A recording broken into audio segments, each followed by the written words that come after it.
কি যাবে না, এই আমলগুলা করা যাবে কি যাবে না একটু চিন্তা করতে হবে, ঠিক কিনা?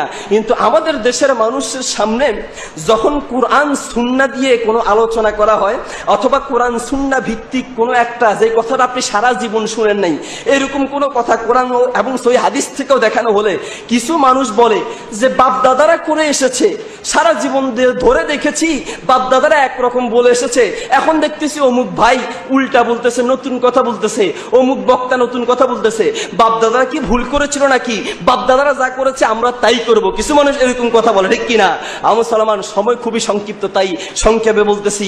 সূরা বাকারা 170 নম্বর আয়াত, সূরা মায়েদার 104 নম্বর আয়াত, সূরা লোকমানের 21 নম্বর আয়াত এবং সূরা আম্বিয়ার 53 নম্বর আয়াতের ভিতরে আল্লাহ বলেন, এই পৃথিবীতে যখনই হককে সামনে তুলে ধরা হয় তখনই বাপ দাদাদের দলিল দেয়। এটা কোনো মুসলমানের চরিত্র নয়, বাপ দাদাদের দলিল দিয়ে হক থেকে দূরে থাকা এটা মুশরিকদের চরিত্র, কোন মুসলমানদের চরিত্র নয়। সূরা আম্বিয়ার 53 নম্বর আয়াতের ভিতরে আল্লাহ বলেন, ক্বালা লি আবিহি ওয়া কওমিহি মা হাযিহি তামাসিলুল্লাতী আনতুম লাহা আকিফুন।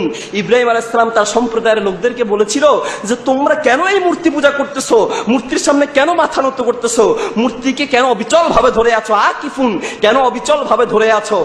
তখনকার যুগের মুশরিকরা বলেছিল, ক্বালু ওয়াজাদনা আবাআনা লাহা আবিদিন, আমরা আমাদের বাপদাদাদেরকে দেখেছি বাপদাদারা এই মূর্তি পূজা করত, এই জন্য আমরাও মূর্তি পূজা করি, সুতরাং ইব্রাহিম তোমার কথা মানবো না।